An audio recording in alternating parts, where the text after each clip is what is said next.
we should be live now. Good afternoon. I am Maria Alexiou, and I have the honor on behalf of the Board of Directors of CSR Hellas to welcome you today in this event that is dedicated to good reporting practices related to sustainable business models. We have decided to organize this special event due to the increasing interest, not only of our members in CSR Hellas, but also other Greek companies and European companies, but also stakeholders regarding the level of maturity we have achieved so far to disclose both quality information and material information related to the business model that is followed towards the transition phase that we have already experiencing. Back into 2014, I personally had the privilege to represent CSR Hellas in the process of consultation of the European Union Non-Financial Reporting Directive, which actually was adopted during the Greek presidency of the European Union then. The last 2 years, CSR Hellas is also engaged in the consultation process for the revision of this directive and the preparation of, let's say, the implementation of the new European Union strategy for 2030. From the revision of the Non-Financial Reporting Directive, it became apparent that the level of compliance achieved so far is lower than expected, but also not only the, let's say, the number of legal entities that are obliged to report according to the directive are not satisfy this requirement, but also the quality of the non-financial disclosures we have available right now do not meet the expectations either of the investor community or of other key stakeholders. This is the reason that the proposal of the European Commission regarding the adoption of the Corporate Sustainability Reporting Directive, the new directive that will replace the previous directive, is looking to satisfy more of the need of stakeholders to have reliable, comparable, and not only accurate, but information related to sustainability that can be evidenced, that can be justified. The design and the implementation of the study that we are going to discuss today in more detail, with the title Towards Sustainable Business Models, Good Practices in Reporting Risks and Opportunities Related to Sustainability in the European Union, was launched in June 2020, if I remember well, and was released officially in November 2021 by the European Financial Reporting Advisory Group. This is a very special organization that we will be introduced immediately to its role and how this study has been a tool to support the endeavor of EFRAG to prepare a proposal for a European sustainability reporting standard, or if maybe better define a European sustainability reporting framework. So I would like to invite Saskia Slope, the CEO of European Financial Reporting Advisory Group, to start with her own presentation the better understanding of how the transition we are experiencing right now is so much linked to the way the companies, large and listed to start with, are developing and presenting through specific disclosures a sustainable business model. So Saskia, the floor is yours. Thank you, Maria. Thank you very much for your kind introduction. And good afternoon to all of you. Very delighted to speak in Greece between brackets. I'm very delighted to speak about the work of EFRAG in the sustainability reporting area and put a little bit a framework for your discussion later. So I go a bit wider than just the study of our project task force. So I have to say that I speak in my own capacity, like usual. But first, perhaps for those that are not so familiar with EFRAG, what is EFRAG? So like Maria was saying, the name states for European Financial Reporting Advisory Group. We are a private organization, not for profit, established about 20 years ago. Actually, we had hoped to celebrate our 20th anniversary, but due COVID, I guess it will be the 21st or perhaps even the 22nd anniversary that we will celebrate with a conference. So what was our role? Our role was really to bringing the European influence in the international till now financial reporting process in such a way that the resulting standards are fit for Europe. And then we provide endorsement advice to the Commission, to the European Commission. But since 2018, when the European Commission issued this action plan, Financing Sustainable Growth, EFRAG was called upon to establish a European reporting lab. We call it the European Lab. So what's the aim of the lab? I can go to the next slide. It's stimulating innovation in the field of corporate reporting by identifying and sharing good practices. So we have several projects. The first project was on climate-related reporting. And the second project, where we're going to talk a bit later in more detail about, and which is sort of the basis for your webinar today, is the project on reporting on non-financial risks and opportunities and the linkage with the business model. And that one was, like Maria was saying, published in autumn. So you see they are quite colorful. They are online, electronically navigable documents, so you should not print them, also not good for the climate. And it has a lot of pop-up examples. And these examples we think remain relevant even if time is passing. And each example is actually discussed. So it says, what are the pros, what are the contents, how can it be improved? And it gives the views both from the preparer side and from the user side. So it might be useful to have a look. And the idea is really that other companies could look at it, pick some elements that they think, oh, that are good ideas, and improve their own reporting.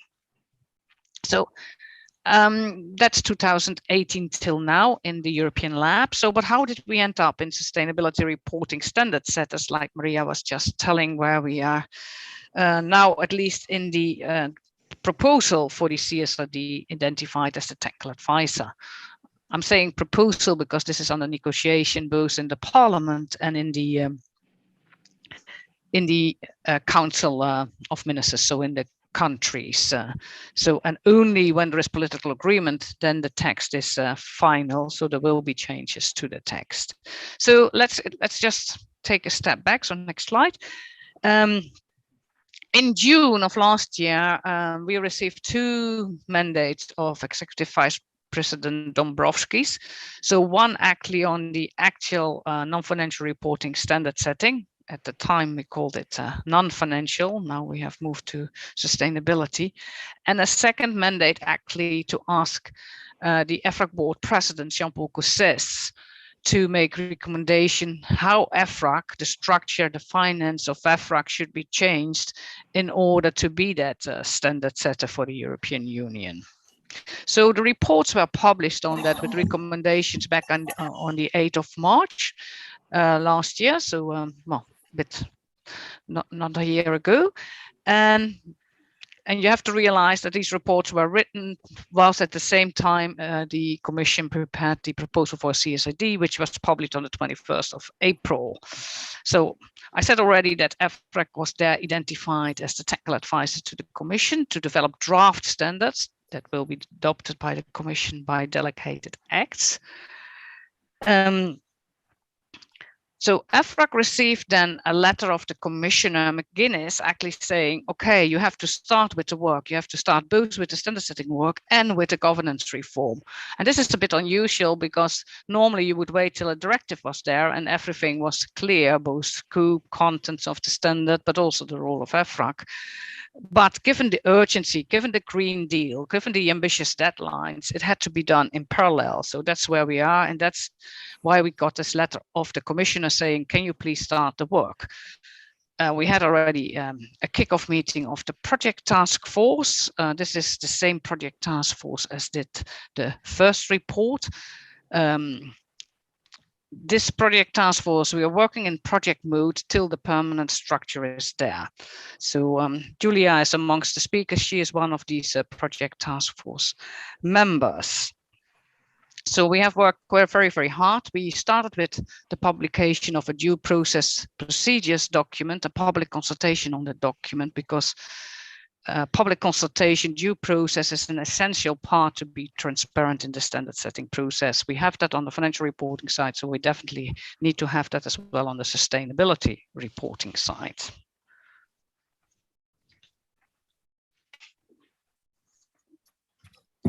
Okay, I think Maria said already a little bit about the proposal for a CSRD.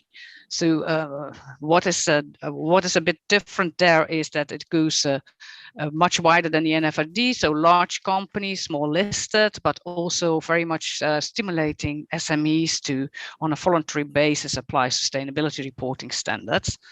Another element, perhaps briefly to say, is the ambitious deadlines that are included, both for implementation by the preparers, by the companies, so by the panelists that you will hear later. They have to do so for financial year 2023.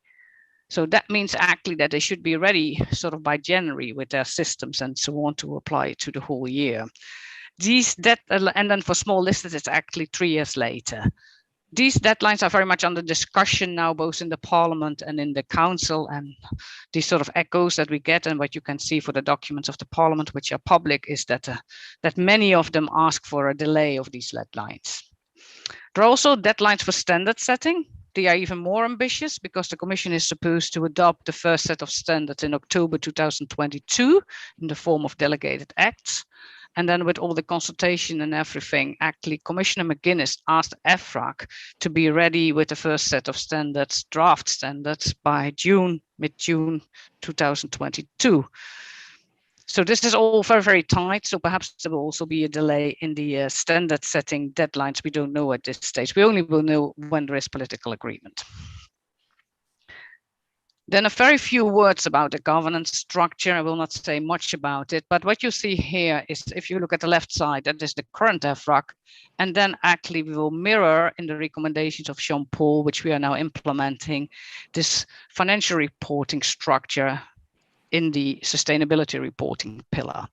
And then all the administrative governance and so on tasks have been moved up to a body that is sort of overarching over the two pillars.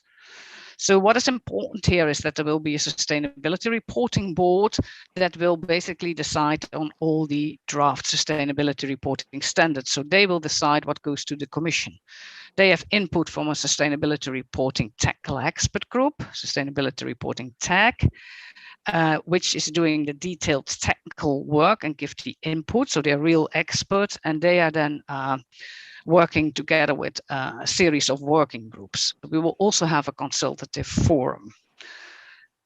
The lab function, you may ask, you see that is sort of in between. So the European lab is not existing anymore. So really the publication which we had on the risk and opportunities in relation to the business model will be the last formal European lab publication that came out. But the function will continue, and it will be directly both under the Financial Reporting Board and the Sustainability Reporting Board. Now, will we have publications this year? I think I can definitely say no, because we have no resources, no time, and we are very much under pressure with the standard setting. So this will be for later years. But the idea is that it's a very useful function, and we want to continue that. And you will see that later from the report on the risk and opportunities and the business model.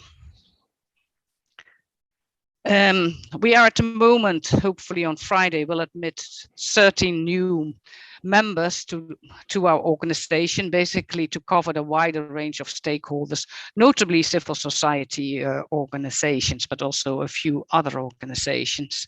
And we would also, but have not yet, hope to welcome some new countries. By the way, Greece is not a member, or not yet a member of EFRAG.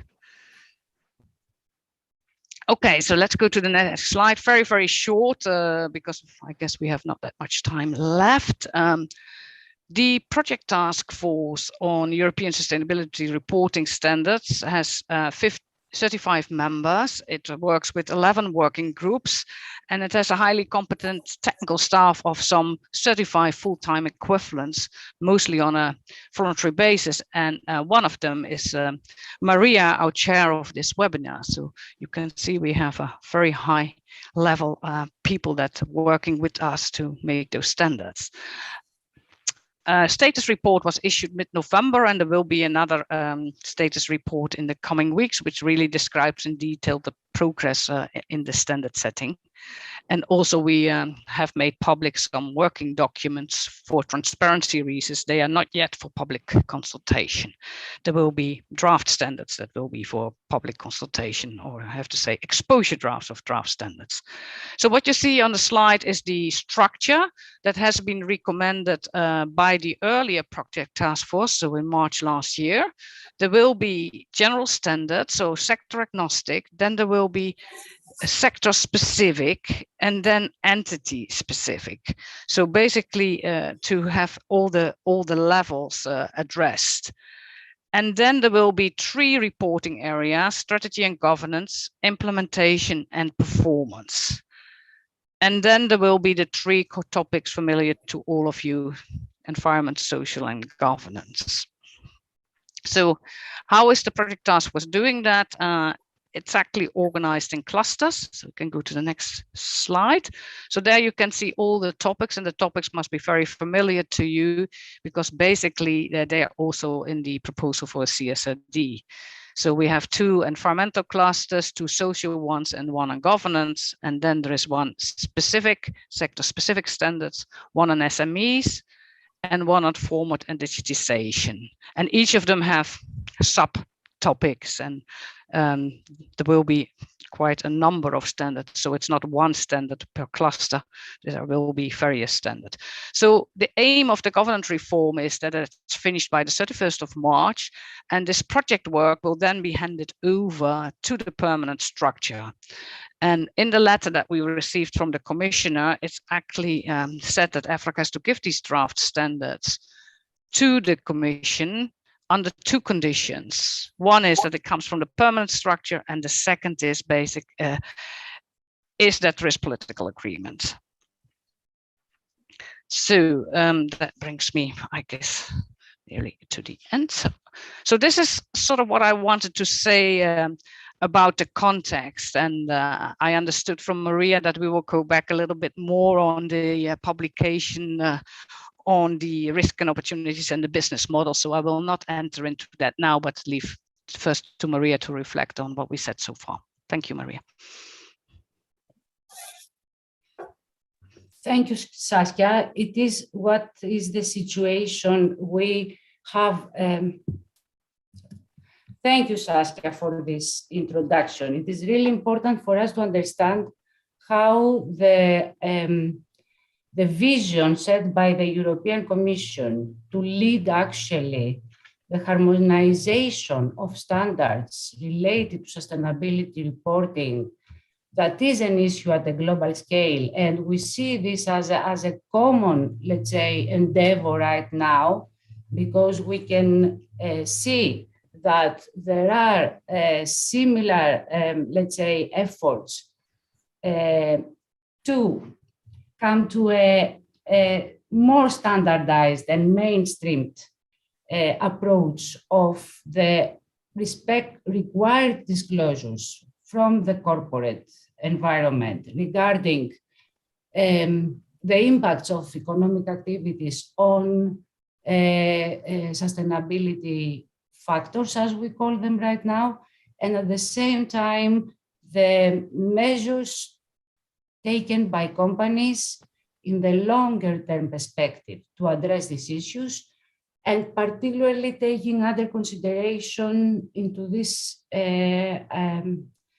effort, stakeholders' views and expectations. I think what is good to keep right now is that the new approach that is taken with the European Commission's proposal for corporate sustainability reporting directive is the acknowledgement of the right of stakeholders to be informed about the material issues that are relevant to their own needs and role. So for sure, this proposal is changing a lot the environment that companies now will be expected to report regarding sustainability topics. By saying that, maybe we can now go and see what this study, which in the introduction by Don Slevin, we read that it definitely comes out at a time of significant change across the EU and the world. And it is about the effort to enhance, standardize, and mainstream sustainability reporting by companies. So what this study is special about, let's have your view about this particular project. Okay, thank you, Maria. And well, Maria, yourself probably better placed than I, because you have been much more active as a member of the project task force on reporting risk and opportunities. So on this slide, you see some of the conclusions that the project task force reached.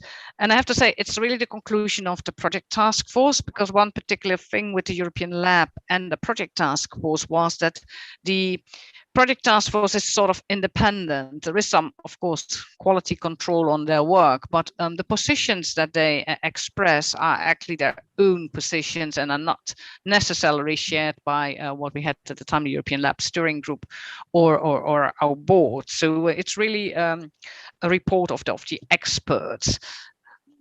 They came to a number of high-level issues that they would see that could be improved in all the examples that they actually investigated.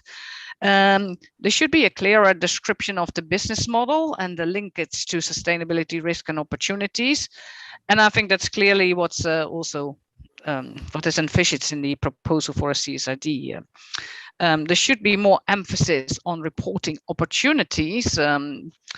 The emphasis is very much on the risks and indicating what the risks are, but far less on the, say, positive side, what it brings. So that would be great if that could be improved. Then the descriptions are often qualitative. Quantification of risk and linkage to the cash flows would also be very helpful for the users. Of course, not easy to do, but identified by the project task force as a major step forward. And then the connectivity of financial sustainability information is something that needs improvement. So that was in many cases only addressed to a very limited extent in the examples that were examined. Not so to a surprise, application of evidence-based and science-based targets. So that is always a good improvement. And then also the use of available technologies could be improved. There is actually a chapter in the report which might be of interest to you, discussing the various technologies and how they could apply. So I would advise you to go there. And then there is the observation as well from the project task force that the credibility is increased when there is third-party assurance. So Maria, I think these are the main improvements, conclusions, messages that we identified from the study. I don't know if perhaps you want to add something from your side, being part of the project task force. Just to remind how important is this particular area of disclosures, it is mandatory or it is required by the EU NFRD. So if we look back to what the EU NFRD has suggested to be mandatory to be disclosed, starts with the description of the business model and how the business model is influenced by sustainability factors, which is called today in the updated glossary, we are using double materiality principle. So this is the reasoning that we have focused so much in understanding the level of maturity of disclosures that are related to the business model. Another element was the issue of value creation that we have examined. And value creation is important because we shouldn't forget that companies are made to create value. And here the discussion is about the capacity of business to create long-term value. That's the reason we have also looked so much on how risks and opportunities in the long term are addressed and linked to the business model. And this is where also we examined whether really the companies that lead now and describe in a mature way already their sustainability strategy, whether they look to that more from the side of risk and compliance or from the side of opportunity. And we found out that this is not really balanced. We are more, the majority of companies reporting right now and being also mature in reporting are more risk and compliance driven rather than opportunity driven in their at least demonstration and explanation of the business model. So disclosures become more and more relevant and mature in the case of companies who take a commitment also and invest time and resources to deliver against this commitment. And the more mature and serious companies are in this, the better disclosures they have, the more clarity you see and more completeness you see in the way they describe the business model, the approach they take to risks and opportunities, and even if they don't have all KPIs to measure everything, and even if they have not put targets to everything, at least they look to the right direction.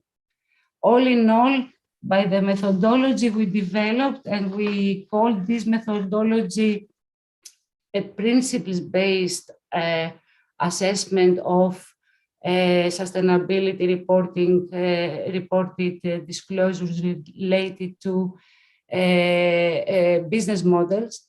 It is true that what we tested in good practices was how we apply the reporting principles, how we apply the double materiality principle, how we apply the forward-thinking approach we need to take when we talk about sustainability.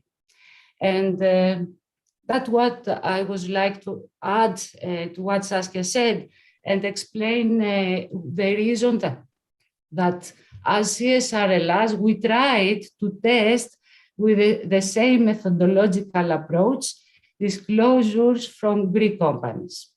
So we have created a sample. Actually, we have a long-term agreement with the University of Aegean, And this study done by EFRAG was a challenge for us to see what is happening in Greece and how mature are the disclosures of sustainable reporting, sustainable business models in Greece. So I would like now to give the floor immediately to Nikki to tell us from the side of the review that has been taken with the sample of Greek corporate disclosures, what we have seen. Thank you, Maria, for introducing me and for introducing our work, our common attempt to provide with some first insights from the Greek situation, the Greek context. Before actually proceeding with presenting our outcome, the outcome of our research, I would like to provide you with the frame of this work and some information regarding the aim, as well as the methodology we have followed, of course, and of course the results. Of course, as you have already underlined, the work by EFRAG was actually a challenge and inspiration for us. So probably we work in parallel with the work conducted, with the research conducted by EFRAG. So coming to our research, the aim was double. Of course, to explore the maturity gap in sustainability reporting in the Greek context, as well as identify examples of good practice in Greece, which of course we understand is really important because good practice examples are inspiration, set the benchmark, and for other companies to follow this example. So regarding the methodology, of course, our research was mainly secondary desktop research. We focus on analyzing company documents, mainly sustainability reports and other connected documents, as well as the site of these companies we decided to work with. I will come back to our sample in a few minutes.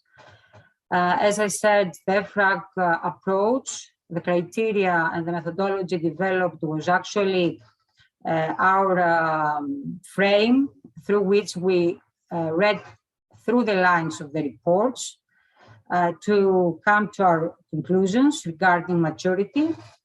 And of course, we focused our analysis on specific criteria. The EFRAG methodology actually analyzes and responds analyzes the reports and responds to specific questions, which are the criteria we have also used to read through the lines of the reports. So these criteria, which is the next slide, are qualitative. So the first thing we looked for through content analysis of the reports was actually understand the clarity and completeness of overall business model disclosure in the reports, whether key elements of the business models were presented in the report, very often with the use of a figure, where the vision, the mission, the governance issues, the activities, the outcomes, the outputs, the impacts of the of the business model are there. Where is the information disclosed, the type of document, and of course we also used qualitative and qualitative criteria that you have already talked about before. The second criterion, the second question actually we addressed was whether there was an alignment of materiality outcomes with risks and opportunities. Coming back to what we were talking before, whether there was a clear description of the business model's dependencies and impacts on sustainability issues, and whether the company understands and takes a forward-looking to analyzing and presenting sustainability-related risks and opportunities and whether there is actually a strategic approach to the management of, if we can say, management of sustainability, which involves strategy, specific targets, KPIs, and monitoring of the progress towards these directions, the performance management that Saskia actually referred to earlier. So the third criterion was consistency of reporting contents with reporting standards. Whether the companies actually take advantage, we can say, of international prototypes like GRI, SASB, national sectoral standards also, and other standards. So these are the three criteria that we're going to talk about and present the results around these criteria in this presentation. So regarding the sample, our companies come from 6 sectors: construction, pharmaceuticals, cosmetics, energy utilities, IT, banks, insurance, and tourism. And more precisely, 35 companies were selected from these 6 sectors. Why these sectors? Why these companies? So the sectors, because they're major sectors, of course, in the Greek economy, and include large listed companies with strong environmental, social, and economic footprint. The companies are in the majority large and all listed.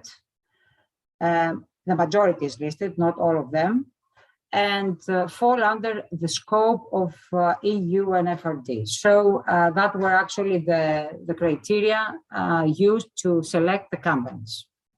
Now, coming to the result, before the results, I cannot see the names here. I'd like to present the research team. For a strange reason, I cannot see the name of the team. Anyway, I will talk about the team now. The team consists of 9 people. 3 were the main researchers, 2 experts, and an academic. Okay, something is wrong probably with the presentation. It disappeared, or only for me? No? Okay. Don't worry, it's okay.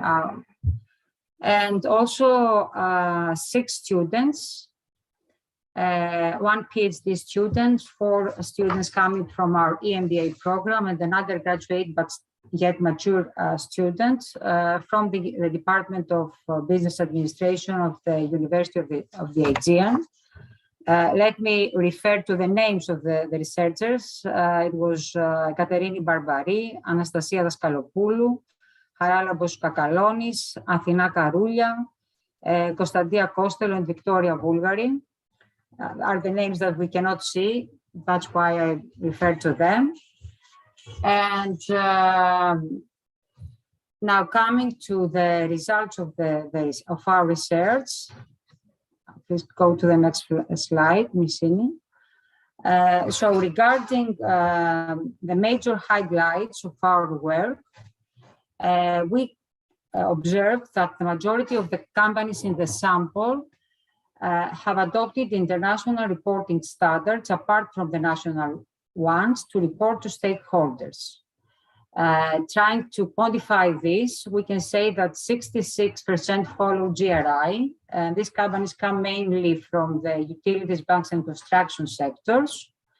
60% follow the United Nations Global Compact. 50% follow other national standards, and 20% sector-specific reporting standards. Also, the SASB standards and the IIRC framework are less common and mostly used from companies from banks and the energy sector. Now, going to our next slide, we can also see that only few companies meet the criteria set as relevant to reporting principles. regarding, and this actually refers to the quality of the outcome. Can you please go back? Okay. In all cases, companies that present a higher level of maturity in reporting sustainability risks and opportunities, as Maria actually said before, move beyond compliance, looking to differentiate, earn competitive edge, and build trust with investors and stakeholders. All in all, they use a more strategic approach to as companies to sustainability. Now, also, please go forward. The majority of the companies are not yet mature in the disclosure related to the business model and the risks and opportunities related to sustainability. Again, coming back to what Maria said before, the principle of double materiality is not satisfied, even though the majority of our companies, the companies in our sample, follow the GRI standard. And also, as I said before, few companies have adopted sector-specific standards. Also, the current use of standards does not pay back. Actually, that's another thing we have noticed, the need for a robust double materiality assessment process. Now coming to more specific results, please move forward. Coming to the micro level of our analysis, some of the cases that we have analyzed, the companies that could actually be provided as good practices for the Greek context, actually are more mature in disclosures related to the description of their sustainable business model, adopt international reporting standards, look forward in understanding both sustainability-related risks, but mainly risks and also opportunities, and their impact on key performance indicators and also in general on their performance. They actually adopt and are more in line with the quality standards of inclusion. They are less descriptive and more quantitative regarding risks and opportunities. And in conclusions, as has already underlined earlier, they adopt a more strategic approach to sustainability, and also we can see the commitment of the top management team towards this direction. And lastly, all the sectors examined are not at the same level of maturity regarding sustainability reporting. We noticed, we have seen that the energy sector, all in all, and the companies included in the sector are more mature than the sample of the other companies in the other sectors. On the other hand, the less mature sectors we examined, to our surprise, were tourism and cosmetics pharmaceuticals. So from what I understood going through the report, the EFRAG report that was published in November, I can see and understand that actually our work comes to verify the results and more or less are in the same direction and similar to what to the outcome that was of your work regarding the other European Union countries and companies operating there. So thank you for being with us here and for giving me again the opportunity to share the outcome of our work, which we are very proud of and would like to go on to this direction and work more on this issue, which we think is very important for all. So thank you.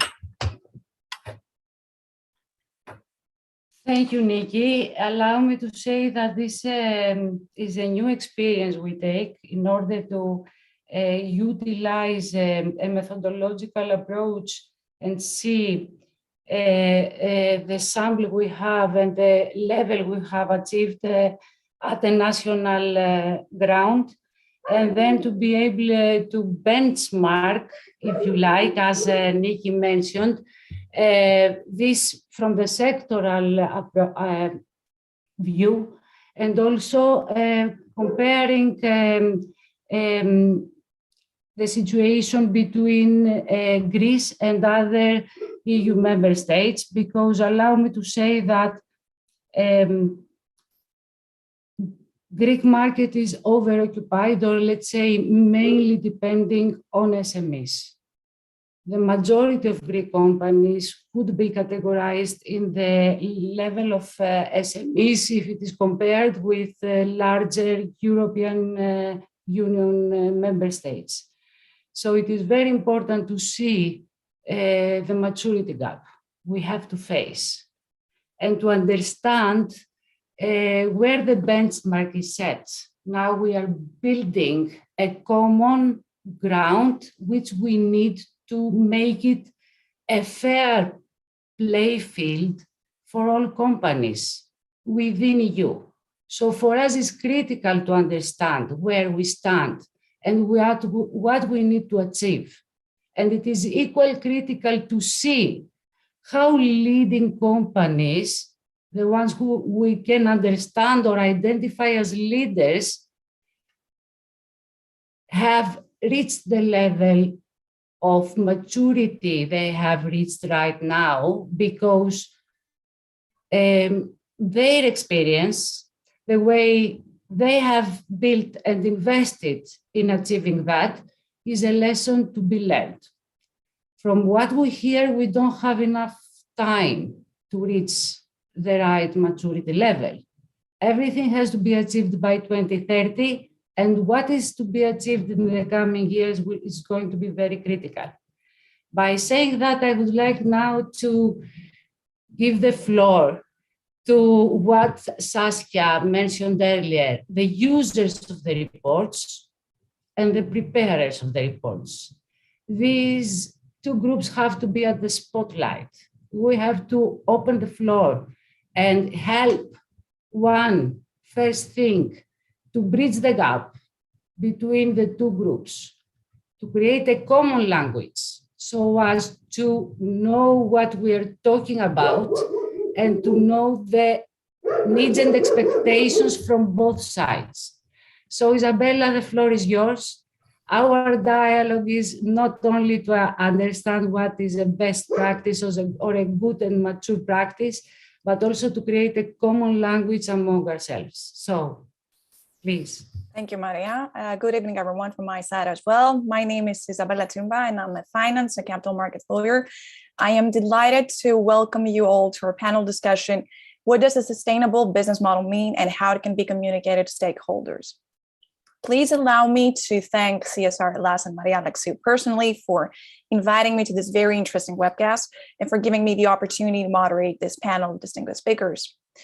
For approximately the next 40 minutes, we will try to explore the practical considerations of sustainability reporting from the standpoint of both companies and stakeholders. To this end, I'm joined here today by Giulia Genuardi, Head of Sustainability Planning and Performance Management at Enel and member of the European Lab Project Task Force on reporting on non-financial risks and opportunities and linkage to the business model. Angelika Patrouba, Corporate Affairs and Sustainability Director, Greece and Cyprus at Coca-Cola Hellenic Bottling Company. Stavroula Gelopoulou, Sustainability and Corporate Responsibility Director at OTE Group. Nikos Loulis, Chairman of the Board of Directors at Loulis Mills SA. Sotiris Pastras, CSR Manager at Apivita SA. Haroula Palagaki, Secretary General at the Hellenic Banking Association, and Robert Adamczyk, Senior Environmental Advisor at EBRD. Hello all and welcome. And on behalf of CSR Hellas, thank you so much for joining us here today. Now, let us start our discussion with the company's view. Giulia, if I may, I would like to start with you. In the study we have been discussing today, and now sustainability disclosures have been used as examples of best practice across a number of EU companies. My first question to you would be, was it easy to adopt a balanced perspective between sustainability risks and opportunities? And has the sustainability journey of your organization led to the calibration of its business model and strategy? Yes, thank you, Isabella. Thank you for your kind invitation today. So it's absolutely true that we are considering this moment a best practice, and I am really happy to do that. For that. So I think that your question is really, really important. It's not absolutely easy to guarantee the balance between risk and opportunities, but it's absolutely true, and it's absolutely necessary that sustainability is now something that is totally embedded inside the business model of the company. It's absolutely impossible to separate sustainability with the definition of the strategy of the company. Because, for example, in our case, the sustainability changed completely our view. Now we are managing the energy transition, so climate change is our first task that we have. And to do that, we have to work with all stakeholders, and we have to change also their behavior in the sense. So we have to promote also the electrification of our customers and also of we try also with our employee. So I think that it's not easy to report on risk opportunities and to guarantee this kind of balance, also for a cultural topic, because we are normally we report on risk. Normally we have an enormous culture in terms of financials. And so the part of risk is absolutely easy to measure, to understand. The part of opportunity is not so easy, especially in terms of sustainability, because sometimes when you define opportunities, you have to consider also intangible. But it's absolutely fundamental that we have to report in terms of risk and opportunities. We have great guidelines that is related to environment, because we have many references about that. The EFRAG report, we have also the TCFD, we have many references, but it's absolutely important that we understand that risk and opportunities are the same, the two faces of the same coin. And it's also absolutely important to understand that if we don't reduce risk and define and identify opportunities, we don't work in terms of sustainability. And only considering both risk and opportunities, we can really measure and disclose the value creation that the company has, especially in the next future. Thank you so much for that very insightful answer. I have a second question to you, Julia. What do you consider as major challenges for companies in Europe due to the upcoming changes to the reporting of non-financial information regime, the CSRD that is coming?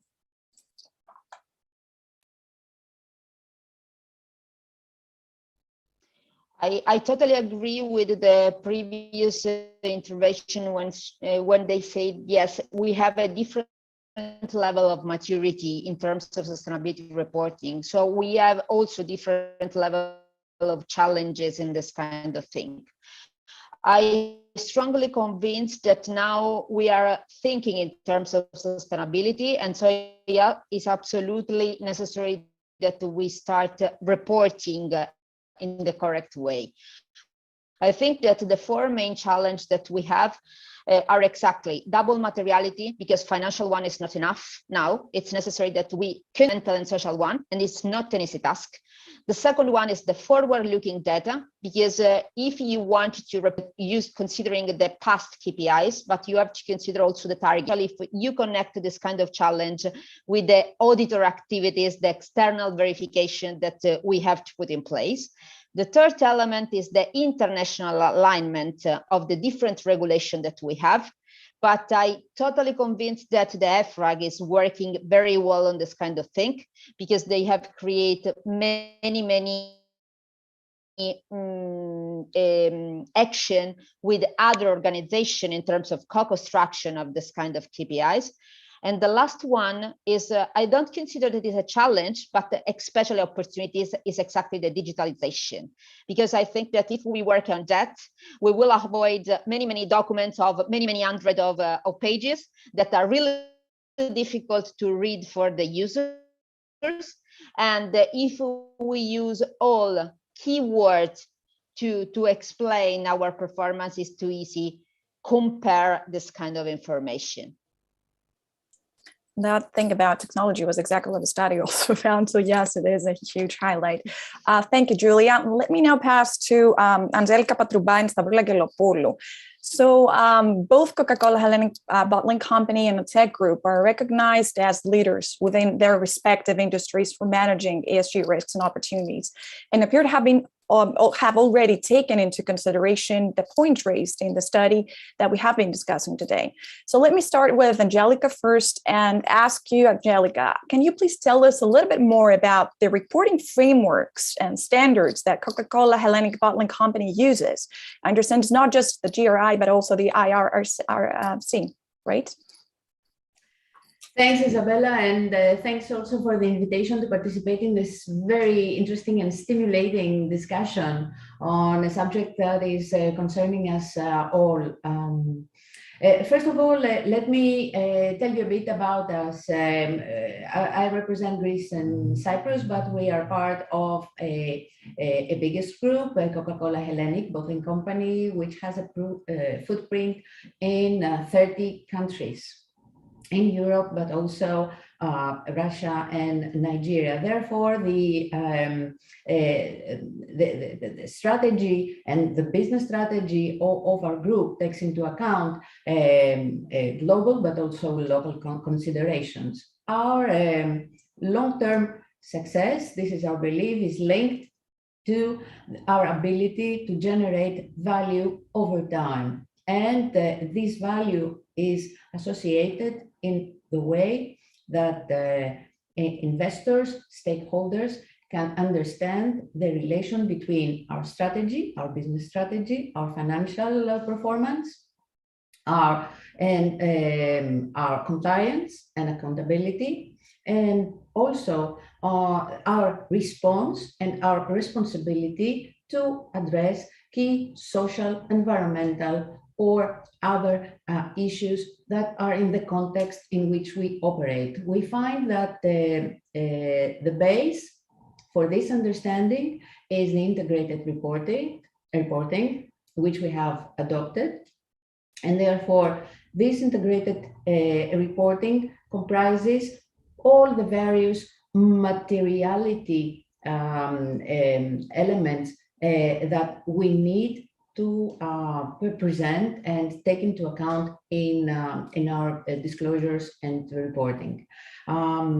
Taking the opportunity from the previous panel discussion about risks and opportunities, we all know that businesses is about providing an accurate picture of what is the trust and this ability to generate value, but also with the issues arising, and I will only mention climate change. We may see that this is the field that many opportunities will have to decide their approach so as not just to be risk mitigation, but also opportunity for a new business model, a new way of conducting business. Apart from integrated reporting, I will just briefly would like to highlight the important role of ESG ratings, because I believe this is a good compass for companies to get inside of their stakeholder expectations and adjust, calibrate, and also stimulate action internally in the organization. So CDP, for example, Carbon Disclosure Project, other ESG ratings are hugely important. So, so is the Dow Jones Sustainability Index. Indeed, we will get back to this. I think this interactive relationship between stakeholders and companies should always be as such. I have a question, Angelica. When someone's following a very robust approach to sustainability, as Coca-Cola Hellenic Company does, does your organization see any benefit, any commercial and business benefits? What is ultimately the ROI, if I may use that, the return on investment of sustainability for your organization?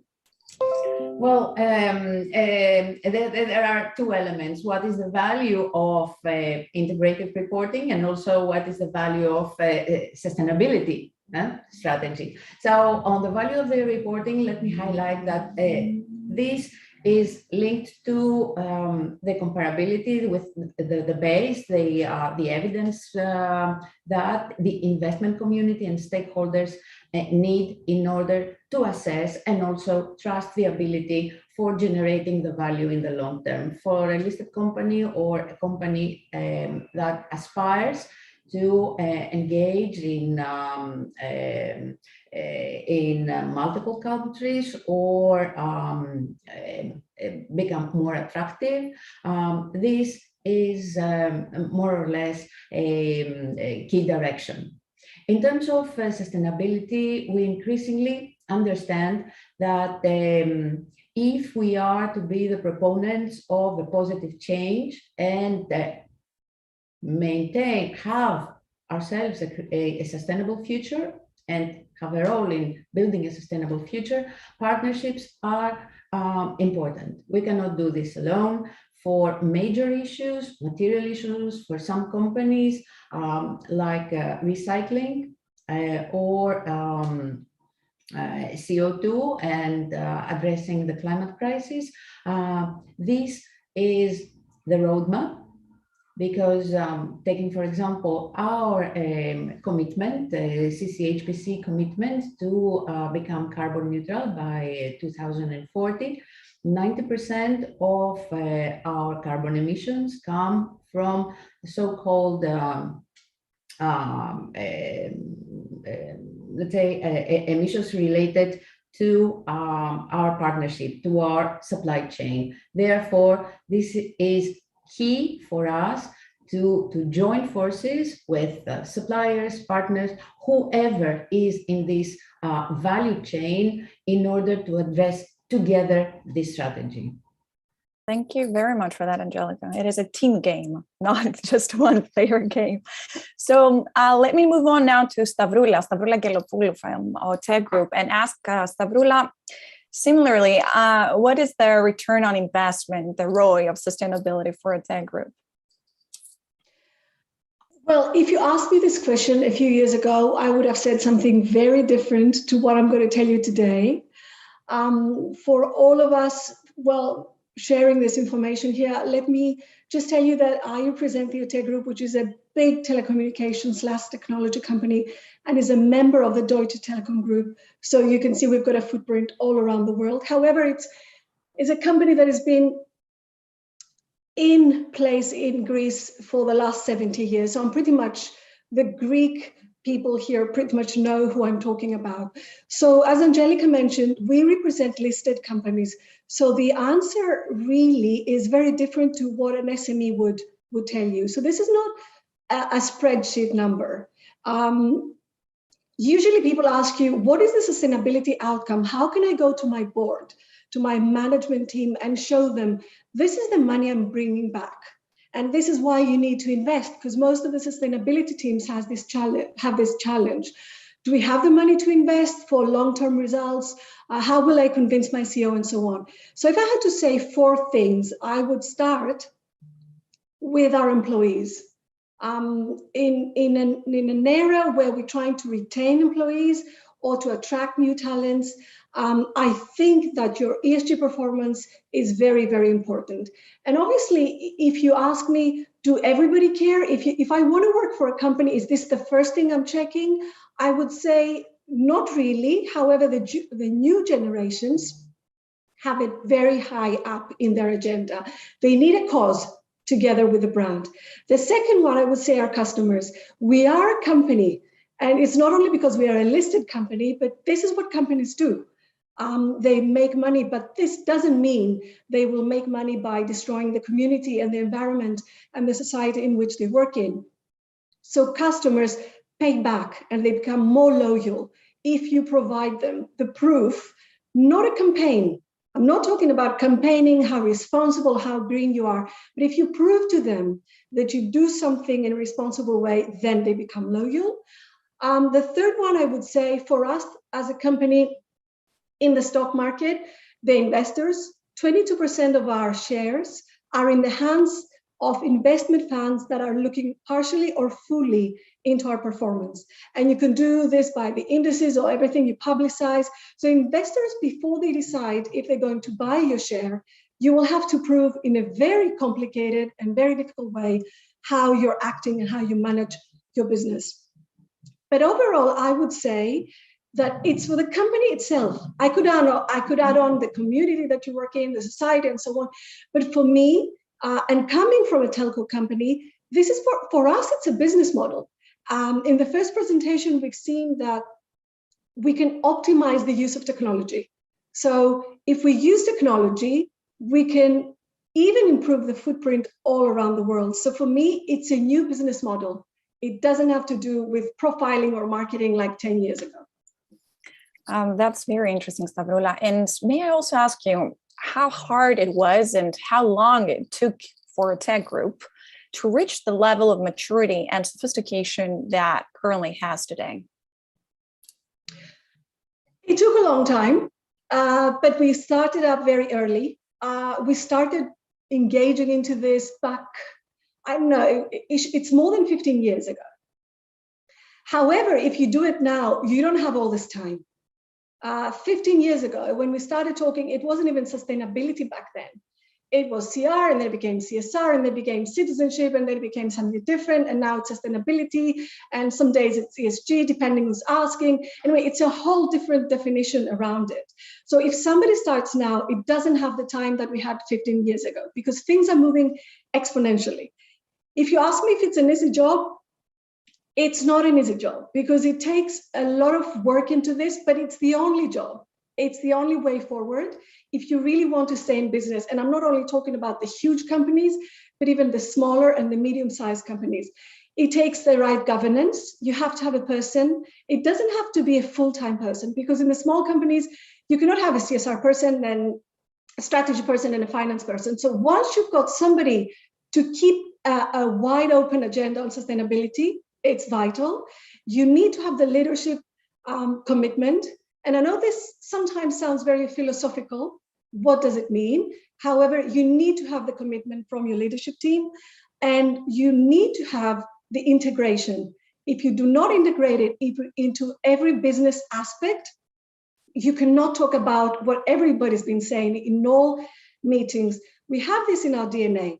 In my opinion, no company was put together with the DNA saying sustainability. It was saying sales, marketing, numbers, digital, things like that. So no, it doesn't happen from one day to the other. It takes a lot of work to integrate it into every business aspect. Thank you very much for that, Stavroula. And on that note, let me just move now to the small, medium-sized enterprises standpoint. And we should not forget that their angle is quite important, as has been said quite often, that SMEs are the backbone of Europe's economy. And as Maria Alexiou said earlier today, are the majority, and I think also Miki said also that they are the majority of companies, working and operating in Greece. So Nikos Loulis, I'll just go now to you and move on. And can you please tell us, based on your experience, what are the challenges that small, medium-sized enterprises face when they embark on their sustainability journey? Hello, and thanks for the invitation. There are many challenges, but I would mainly focus on the fact that, and it was mentioned by Mrs. Angelopoulou, that many SMEs don't have the budget to have a full-time sustainability officer. And they usually end up assigning sustainability to a person that's usually on marketing or communications. And again, it's not their main focus. So basically, many SMEs lose focus of what sustainability really is, and they don't have the necessary knowledge to drive the necessary actions and the necessary culture within the company that needs to exist in order to achieve sustainable practices. So I would say this is one key challenge that many have, and another challenge I think is a budget related. It's a false belief that I think exists is that sustainability comes through big, fancy, high budget activities or actions that usually bigger companies undertake. And smaller companies usually don't have budgets for such actions. So in a sense, they kind of quit. They say, okay, how can I, being a small company, how can I really have a positive impact? I'm small. But in the end of the day, in the same sense that small companies are the backbone of the economy. So each company on its own might seem like a drop in the ocean, but altogether they are the economy at the end of the day. In that same sense, each one small company can have can do something small, but altogether they can have a huge impact. And I think that's important for everybody to understand. That's very interesting indeed, Nikos. May I also ask you that based on the results you have seen so far from your organization, if your company was not a listed entity, as a result of which when CSRD kicks in, it will be required to report, would you still decide to voluntarily report about risks arising from sustainability and the impact that your organization has on people and the environment? And if so, why would you choose that? First of all, just let me note that we've been voluntarily having our sustainability report since 2014. So we've been doing it already voluntarily. And I think, okay, there is a romantic, romantic approach to it, which I really believe, but it's just nice, For us, we are a small company for European standards. We are 250 employees. It's nice. I come from a small city of Greece called Volos. I enjoy walking around and feeling that I'm actually doing something for my society, that I'm giving back. It's nice. I'm the chairman, but I'm also the main shareholder of my company, so it just feels nice. So yeah, that's I guess something, and it's nice to share that. And you might ask, okay, you are doing it, but why are you reporting? First of all, we feel it's nice to share with all stakeholders what we do. We are proud of it, so why hide it? And second, we feel as a company that we have a certain impact in our country. We feel we can be a benchmark for others. We feel we can bring a nice example for others, maybe, and we'll be happy if we can inspire others, and if we can be inspired by others, because we also read reports that others issue, and we are inspired, and we take nice examples out of those reports. So that's a reason. But on a more practical sense, I don't want to repeat what Ms. Aggelopoulou said because it has already been mentioned. But yes, consumers. Many surveys have shown that consumers prefer products that are sustainable. Employees usually choose companies that are sustainable. Financing is cheaper and easier if you are sustainable and if you report what you're doing. So yeah, I think these business aspects are known to most people by now, and for those reasons, of course, we would always choose to report. Thank you, Nikos. And everyone should say the role of sustainability. It's we might be repeating a little bit ourselves, but it's good to have them. Repetition is the mother of knowledge in general. So it's good that we keep on saying that there are business advantages out of sustainability, and it's not just nice to have. So let me now move on to Sotiris Pastras from Apivita. Sotiris, one of the key findings in the report is that sustainability disclosures sometimes fail to show a clear linkage or relationship between intangibles and their business model, creating uncertainty among capital providers as to the viability of a business model. My first question to you would be, how has Apivita been addressing this issue? Okay. Thank you, Isabella. First of all, I would like to say briefly how happy I am for the fact that in such an event we are invited to discuss on behalf of the majority of enterprises, the backbone, as you called us, Isabella, the small and medium companies. As you might know, legal aspects and requirements of non-financial reporting for Apivita do not exist. So you can understand how tough, Nikos mentioned already, it is for a company such as Apivita to create and develop a sustainability team, a sustainability department, a sustainability report. There is a key word, in my opinion, to your question. It's all about materiality. I'm pretty confident after conducting 2 sustainability reports for Apivita that materiality assessment is critical if you want to have a serious approach to sustainability, because it demonstrates that you have analyzed, understood, and prioritized the social and environmental issues that present sources of risk and opportunities for the company and the stakeholders. At the same time, GRI, for example, which was mentioned before, states there should be a strong link between materiality and strategy, but the guidance is focused only on what to report on, not what the strategy should be. When organizations like Apivita use a materiality assessment to guide strategy, the criteria for what is getting prioritized may get mixed up.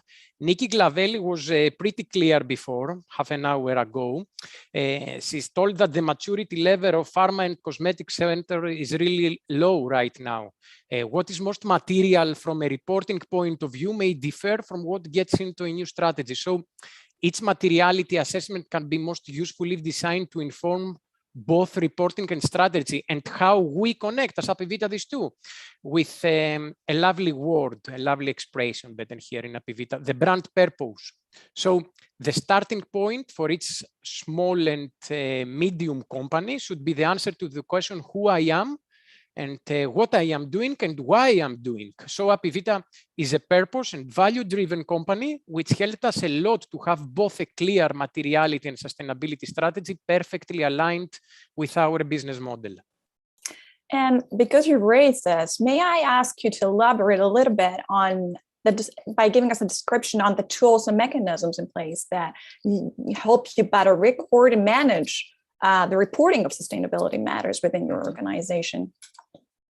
To be honest, I am pretty lucky because at the moment we have a toolbox that has nothing to envy from the large companies, a reporting toolbox that helps us as a compass in the journey of achieving our goal and the expectation of our shareholders, because Apivita since 2017 is a member of Puig, a Spanish multinational group, but family-owned business, not listed, with great program and expectation in terms of sustainability. So our sustainability report was prepared in accordance with GRI standards, core options, and received external assurance by EY. Our impact on the economy, society, and the environment has been also assessed in terms of their contribution to the 17 SDGs. Our industrial here building and office building in Markopoulo recently obtained a BREEAM In-Use International Excellent rating certificate, actually the second building in Greece to achieve this kind of rate. BREEAM In-Use performance-based assessment took into consideration several categories regarding aspects such as health and well-being and more other like water pollution, energy KPIs, in order to measure the operational impacts of our hive. Let me mention at the same time, Apivita is the first Greek B Corp certified company, meets the highest and trust me, really strict standards of social and environmental performance, transparency, and accountability, the 3 basic principles of B Corp. The B Impact Assessment evaluates company practices and outputs across 5 categories, which are the governance, workers, community, the environment, and customers. Finally, I would like to say, to highlight that in 2021, we have calculated for the first time ever the direct and indirect carbon emissions of all of our business activities at Apivita, so scopes 1, 2, and 3. This was a huge work for Apivita and will allow us to set science-based targets to reduce our emissions according to the Puig Agenda 2030. Thank you, Sotiris. I think now we have seen from both, the large listed companies and the small, medium-sized enterprises why we have the panelists we have today. Clearly, they've been following this best practice and they're leaders in their fields. May I now move on to the capital providers, to the stakeholders? It is often said that as a result of the EU legislation regarding the sustainable finance package, the financial market participants are likely to request additional information regarding the sustainability practices of the investee companies in order to be able to comply with their own regulatory obligations. Now, I would like to welcome from our stakeholder side, Harola Palagaki. And may I start, Harola, and ask you, where do we stand now in terms of ESG disclosures in Greece? And what is your view with regard to the level and the quality of assurance over ESG reporting? Harola, you're muted. I'm very sorry. That's true, that's true. Good afternoon to everybody. While listening to the presentation, as well to the panelists, Mrs. Angelopoulou and Mr. Loulis, I reconfirmed the view that we are discussing, of course, intensively the issue of reporting starting from 2016 officially, as the law at that time transformed the guideline for reporting. But this task is not new. Let me remind to all Greek participants some unpleasant experience that we have had both in investments which violate and breaches the protection of the environment, and of course the relevant lending failed too, as well as the labor risk which were always incorporated in the business model. Well, I do believe that we have to distinguish two different fields of interest. The first one and the most relevant is the substance, how we built the current business model. And the second one is the reporting, how we communicate and we disclosure our business model to all the addressants. They are investors, consumers, etc., etc.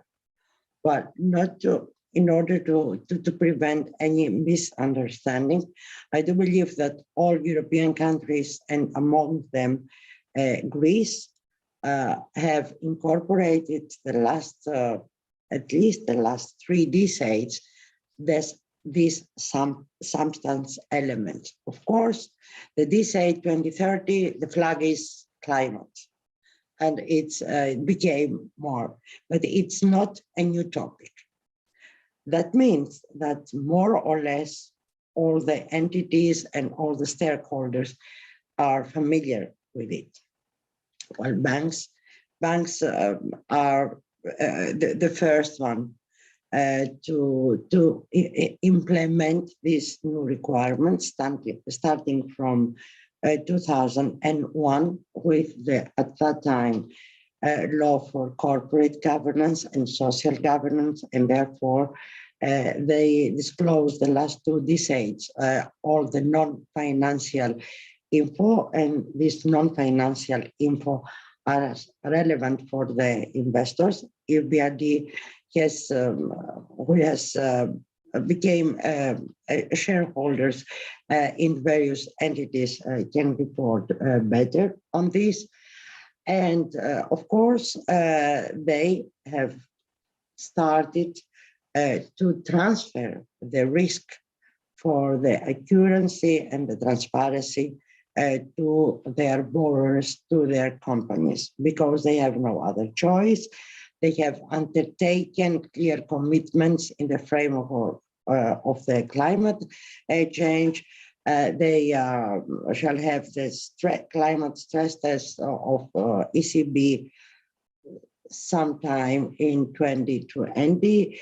ECB addresses the bank to assess and to incorporate all the climate risk and all the governance risk in their lending portfolio that may cause more additional deficiencies to the lending of the companies, but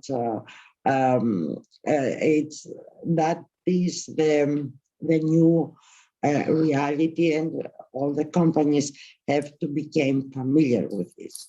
Well, to face these challenges, we have recently a directive which is addressed in 2019 to insurance companies and to banks, and they have to meet additional requirements in their lending politic, of course, and we have a very recent and clear example in Greece with the RRF funding sources. RRF funding sources deliver a very representative example of this new tendency that is also the tendency in Greece. Well, it's another question that we have a majority of small companies which have a rather family character, but that's another issue. Okay, that is very interesting about the regulatory environment for the banks and generally the financial institutions. May I also ask you, Harula, another thing? One of the greatest concerns raised by the banks is the quantification of sustainability risks, because it's an essential step for the evaluation of a business model and how you can easily measure the linkage to the financial objectives of a company. Now, what steps are being taken by the banks to address this problem? Do they think they're comfortable enough to be assessing those business models? Well, banks have been proactive. Well, already 4 or 5 years before, they have elaborated, the new criteria to be incorporated in their lending policy. Well, the rating procedure has now additional criteria. In this additional criteria is how the borrowers build a new sustainable model and how they communicate it. For banks, of course, reporting is relevant, but they do check and they do control the sustainability at an earlier stage. And at this stage, the role and the actions of the advisors is very relevant. Well, it's usual that everybody submits business plans. Now we need sustainable business models for any relevant loan contract. So for banks, it's business as usual. Maybe they shall ask their client to submit even additional files in order to deliver sufficient proof that their whole activity is sustainable. But the difference shall not be huge for banks. It's maybe for the companies. And now to address also the issue that Mrs. Alexiou and Mrs. Glavelli have highlighted. Indeed, 37% of the enterprise in Greece, they are small companies, family companies. Some of them have not even a sole working place. Well, I don't see how these small companies can afford such a requirement. Therefore, we see that Europe undertakes very conservative steps to this direction. At the beginning, they started reporting for SMEs of about 11,000. Then they have increased it to 50,000 and so on. So I think that everybody is aware that we have to gradually progress this issue. And of course, N30 shall confirm or disprove if the targets are viable and realistic. Thank you. Thank you. Thank you very much for that, Charula. May I now move to the last panelist, but certainly not least, Mr. Robert Adamczyk from EBRD. Robert, hello there. Similarly, where do you believe that we currently stand in terms of ESG disclosure on EU level? Does this large variety of existing standards, guidance, and frameworks help capital providers safely assess the business model of the company? Or do all these make it harder for them to distinguish the signal in the noise and perhaps, fall into the pitfall of greenwashing? Robert, you're muted. No, we cannot hear you. That's it. Sorry, I think it's prepared to speak and go. But thank you very much for the invite and the distinguished panel. It's a very good question where we are, and some people do say it's an alphabet soup of various standards and requirements. So as the EBRD, we of course work with a significant number of companies in Greece, but also throughout Eastern Europe and Southern Europe and in the near neighborhood. So I have a bit of an overview, and I think there is a real big difference between where we are in parts of Western Europe and then parts of Eastern Europe, and between the top performers and the big companies and the average, and then when we go further down and SMEs. So there is a bit of cherry picking, and I see a bit of a divergence already with Brexit, between UK and Europe happening, and I think that will increase. But there will be many companies' reports that we rely on for our due diligence, and we have to rely on, for instance, particularly in the capital markets where we have limited access, where we looked at published documentation. The reliance and what we can actually rely on for our business decisions is sometimes limited, because we do have this alphabet soup. We have a sort of cherry picking, and the information that we want is not always there, or it is patchy. And this also changes with politics. I mean, I noticed how even in my home country, Poland, there was a suddenly issue of gender not being good by the politicians. So from some of the state companies, the gender details disappeared. And now it's slightly coming back. But that also shows that unless we do have one system in place, and this is where EFRAG and the EU, I think, are fundamental, and developing both really the free under the Green Deal, the free key or sustainable action plan is the three directives of sustainable finance disclosure regulations, SFDR, and of course the corporate sustainability reporting directive, which is the change, and I think it's a material change from non-financial. We're bringing in the financial issues, the double materiality, and of course the taxonomy. And so there's the plenary on the discussions of gas and nuclear and various other issues, is that green or not, is essential because we need one common standard. And one of the, I see, big good results of COP26 was the establishment of the International Sustainable Standards Boards, which will, with the IFRS Foundation, bringing up a number of other organizations under one umbrella, will start to develop standards. Now, there is a difference between what that international is doing and what EU is doing, particularly on single versus double materiality. So the EU is moving further. But I think it's essential that we have that, because right now it's difficult. So if I receive a report and an ESG or sustainability or CSR report or integrated report, it's not always, I don't always have the confidence that all the details have been there. The TCFD, of course, is a framework, and there's the TNFD, and hopefully the CSRD will be implementing some of the environmental standards. So these will be substandards under the CSRD. So TCFD will be part of it. Hopefully the biodiversity disclosures will be part of it and bring in the materiality.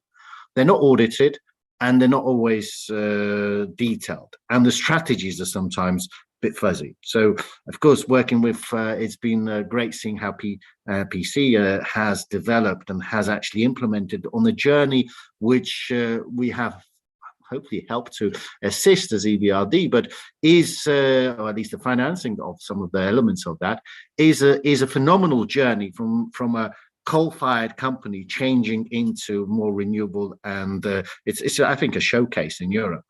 So particularly in the East and Southern. So do we have the standards asking going runways? We need a lot of more work. The work that is being done by the EU is critical. EFRAG, in that point of view, I think is essential to help develop that. And we need to move fast to get things done by this year with the substandards. And the key area is education of companies, and stock exchanges. The Athens Stock Exchange has developed guidelines. These will need to be updated.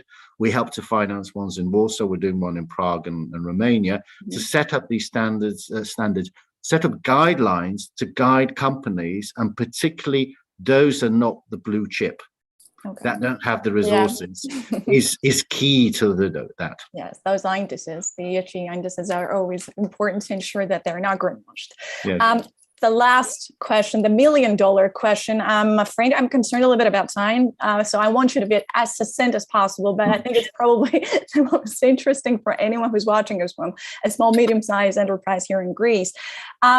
What are, in your view, the opportunities arising from sustainability for companies, and in particular, small, medium-sized enterprises? What would you say to a company that either does not report on sustainability or follows less mature sustainability procedures in terms of reporting? Okay, I think the issue here on SMEs is we need to look at the companies below 250 people. Those above have a different area and a different, you could say, even framework and budgets. So those smaller companies will need to report. They will need to report in the CSRD in the future. And again, the timeline's going in. We are developing, and in fact, we have an international consortium with a company from Greece that is helping us do some of this work to set up a framework. And the EFRAG Cohort 8 is actually developing some of the assistance. To have a guideline on what to develop, and it has to be granular at one stage, but also phased, because some of the smaller companies, with most companies below 10 people or one, as I said, will also need to have some information on performance, because all lenders and insurance companies, so it tends down, it's not just the lenders, because you can self-funding, it's the insurance industry, will require some level of environmental information. And I look at that in the sense for SMEs, it's not a huge task, but it is a task. It needs somebody to be dedicated, but you will not secure favorable insurance or your clients if you don't have some information. Everybody will be asking down the chain for, like, the supply chain of what information comes in. I mean, supply chains is a big issue in its own right, and probably the most challenging when we go into the nature, the human rights and everything else. So I think it's a risk if you don't develop it. It's an opportunity because you will be able to provide to some of the big suppliers the information. I think the world's going into more away in some ways from globalization, although we still have globalization, but into more regional. And therefore, the local companies that can provide that information, even if they're SMEs, will be able to work in the supply chain to provide assistance to the larger companies, because there will be an emphasis on it. And this is, I think, some of the things that through the EU, by requiring that, we will have a lot of information coming in at different levels. So this is, I think, an opportunity for businesses to actually seek out other businesses in Europe and the business-to-business type formula to do that. And if you don't, you might not be able to actually perform or deliver, and your business plan could be hit. And I think also it's a risk assessment. It's a risk issue. There will be requirements that if you don't follow them and don't implement them, be the human rights, supply chains, where you're getting your solar panels, for instance, is a big issue right now, could jeopardize an entire valuable business plan if you don't actually take those issues on board. So it's both opportunities, risks, but SMEs is the most challenging. And They that's should also think a little bit big, I guess. When you start with 10 people, you can easily, end up with 500 or over 500 ultimately. So just don't think that you always be with 10 people. It depends on how much, but sometimes the small business is a great formula, and we don't all want to grow into become over, a bit large listed. And some of us are happy being smaller. So it is actually, but it is sustainable, and the sustainability and sustainable is two sometimes different things. To be business sustainable, you need to look at what the opportunities are there. It's no good if you're digging coal right now. You're not going to be able to be selling that product. It won't get you far, it won't get you really far with that. Thank you so much for that, Robert. I'm afraid we've clearly ran out of time, but let me briefly summarize the key points of our discussion. Our panelists appear to agree that good sustainability practices and disclosures could lead to multi-stakeholder advantages, such as consumer loyalty, retention of quality employees, and easier access to capital for both large listed companies and small, medium-sized enterprises. Large listed companies appear to have understood that embedding sustainability into the heart of the business model is the only path forward. But this may not always be an easy ride, as a lot of time and effort are required to achieve these best practices and results. Julia Genuardi walked us through some of the challenges that companies face and will be facing with the upcoming changes in the regulatory environments regarding sustainability reporting. Nonetheless, she noted that sustainability disclosure should not just be seen as a mere reflection of a company's past activities, but also as a glimpse of a company's future. Angelica Patruba gave us a brief overview of the work required for a company to obtain and retain a high ESG score rating. They use, for example, the combination of reporting frameworks and standards, showing us that the relationship between companies and stakeholders should be highly interactive. And Stavroula Gelopoulou pointed out that sustainability is a maturity journey for companies, and it takes a lot of hard work, leadership commitment, a clear vision, as well as appropriate governance in place. From the side of small, medium-sized enterprises, Nikos Loulis pointed out that many small, medium-sized enterprises have limited understanding of what sustainability really is, and often falsely perceive that sustainability is something that the big ones only do, suggesting that proper education and training could help address this problem. Sotiris Pastors, on the other hand, noted the importance of relevance and materiality of information disclosed by small, medium-sized enterprises on sustainability, and the importance of establishing reporting standards, specifically perhaps addressing the needs of small, medium-sized enterprises, proportional standards. Finally, from the capital provider standpoint, Harula Palagaki pointed out that the Greek banks and financial institutions do have all necessary tools and mechanisms that will allow them to effectively assess sustainability disclosures. She also noted that Greek banks have been proactive with regard to this matter, and that they have already incorporated climate and governance risks in their lending policies. Finally, Robert Adamczyk stressed out the necessity of harmonizing reporting and disclosure standards in order to effectively address the problem of greenwashing. May I now simply say just a basic conclusion from my side, based on the input that was provided by our distinguished speakers today. I believe that we can all agree that those who used to say that ESG is nothing more than a philanthropic or ethical window dressing that comes at cost of financial performance could not have been more wrong. Measuring the return of sustainability can be a challenging task, requires special knowledge and a certain level of maturity within an organization. But as our panel speakers have highlighted today, not only it is possible, but it looks like it is also the only path forward. So I guess we better get used to it. On this note, I would like to give the floor back to Maria Alexiou for her final remarks. Maria, thank you. Thank you, Isabella, as well as thank all the speakers in the panel. It was really a very exciting discussion. I know very well that the topic is not an easy topic, and we try to shed light from one aspect, which is how we approach, as we do right now, the issue of qualitative disclosures related to what a sustainable business model is about, and how the impact of regulation and, let's say, the global trend right now to move into a more harmonized and mainstreamed approach of corporate sustainability, and what this is actually means in terms of transparency and accountability. We all agree also that the report is not really an end to itself, but what it is a tool. And to start with, it can be really seen as a business tool. A business tool that, as Stavroula said, will help you to orientate this strategy you have to have in place. If 10, 15 years ago it was a crossroad, today is only one way to go, and it is to be the sustainable and inclusive way to go. It matters to all, as we agree, it matters to stakeholders, either employees or customers. It matters to companies themselves, because this is really equipping companies with new skills and competencies. This is a new business model we need to create. And this is aligned with a new economic system we actually create or try to create. So it is a political issue, and politicians need to do their own job. And it is also a business issue, and business have to do their own job. Thank you all. I think we had really a very, very, very fruitful discussion, and I'm looking forward to seeing you all soon again. Take care of yourselves, take good care of your health as well.